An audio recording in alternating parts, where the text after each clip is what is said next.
Take the steering wheel in your life with my book, The Driver's Seat.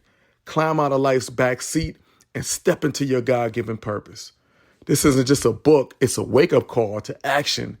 As the author, I guide you through realizing your true potential and living with purpose. Break free from life's back seat and those seat belts and seize control of your own destiny. Your purpose isn't just a dream, it's your reality waiting to be lived. So discover this book right now at what'sgood.work. Click on the link that says buy my books. Take charge and transform your own journey today. What's good, everybody? Welcome to another episode of What's Good, the podcast. I'm your host, Jay Floyd. I am a data engineering leader. I am a certified life coach, strengths-based life coach. And today, we're going to be talking about exactly that. What's good about strength finding, knowing your own strength? Strengths are so important.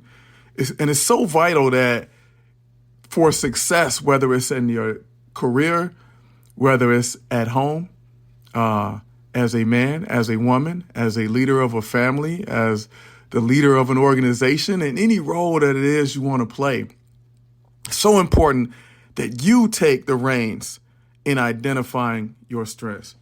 Today, I am going to, I want to reference the biblical story of David and Goliath, right? David and Goliath is found in the Bible in 1 Samuel, the book of 1 Samuel in chapter 17. It outlines the story of David and Goliath, but we don't need to really go to the verses because everybody knows this story. Everybody knows this story, right? David is a young shepherd. The Jewish people are fighting. The Hebrews are fighting the Philistines. His armies lined up for days. They squared off, man. They're face to face, right? It's no different than watching two warring factions now, right, out on that field, or two warring gangs, right? Two gangs that are lined up outside ready to fight.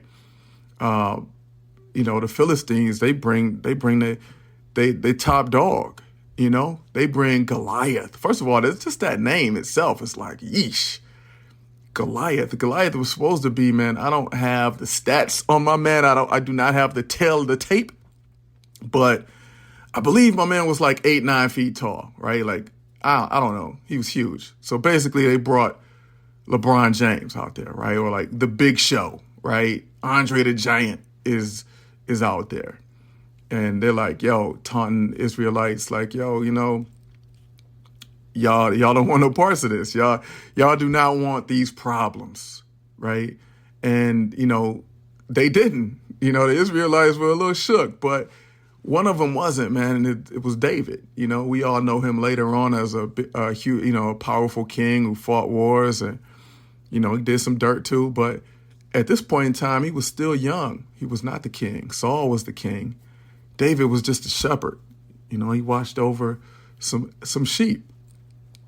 He was not trained to fight as a soldier. He wasn't in the army per se, his brothers were, but he was not. He was young. He's too young, right?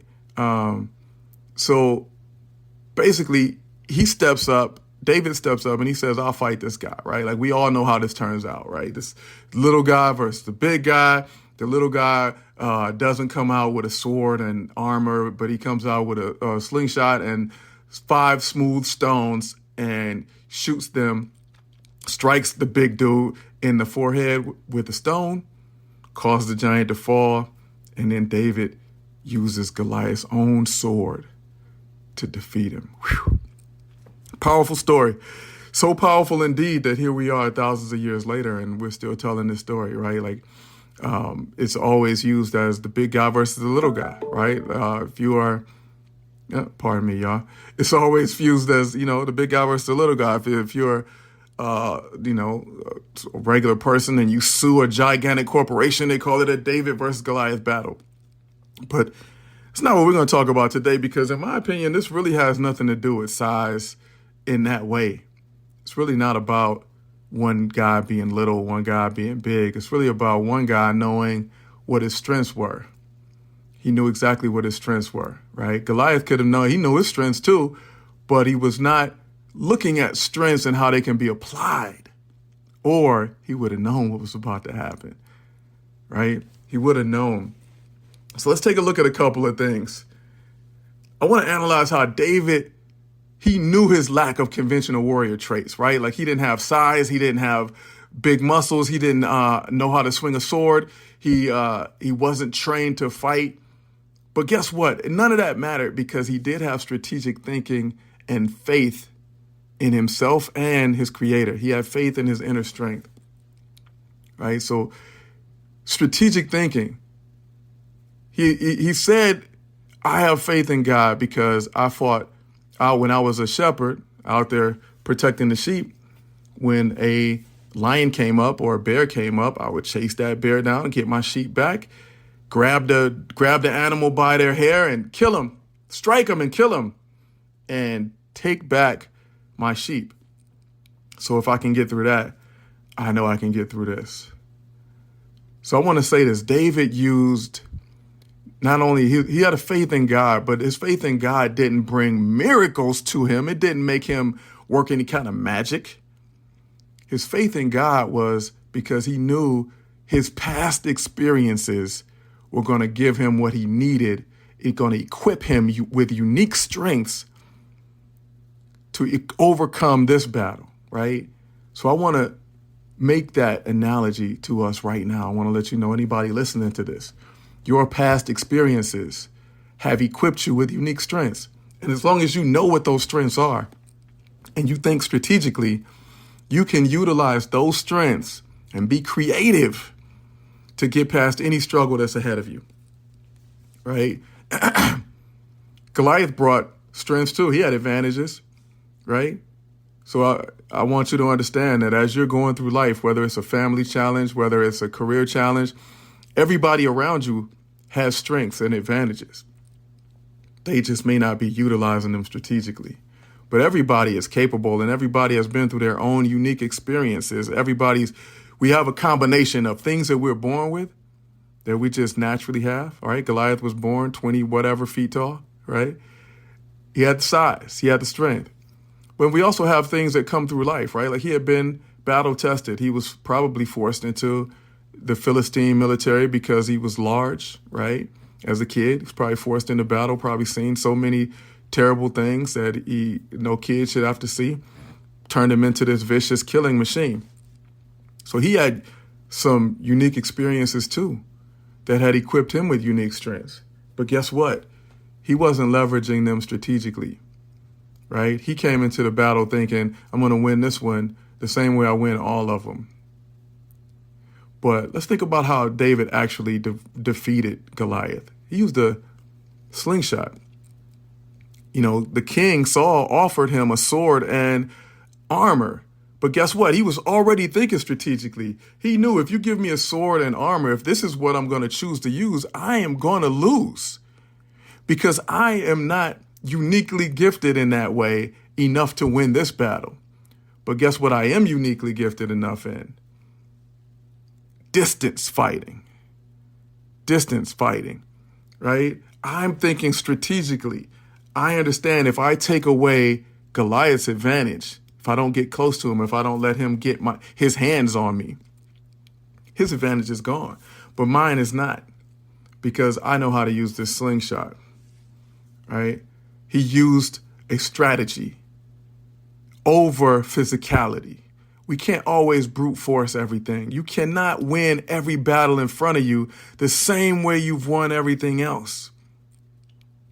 Right? I want to bring this up, right? Because I know you're thinking, oh man, but this is what I do. This is my strength. This is what I've always done. Look at this. David said that he fought a bear and a lion by chasing after it, striking it, taking his sheep away. And when the animal would turn on him, he would strike it again and kill it. He would grab it by the hair. So he's talking about, yeah, he might have tried to sneak up on it, but eventually he did go toe-to-toe with this animal, this bear, this lion. He's grabbing it by the hair. So this is not distance fighting. This is not. So obviously this long distance,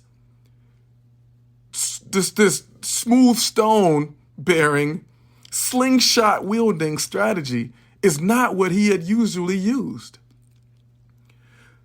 So what did God give him through those past experiences? Well, it looks to me like God probably gave him wisdom. He might have came out of those scuffles with the lion and with the bear thinking, I am lucky to have got out of that, right? Like, that's not going to happen too often. Can't keep getting in those. Got to find a smarter way.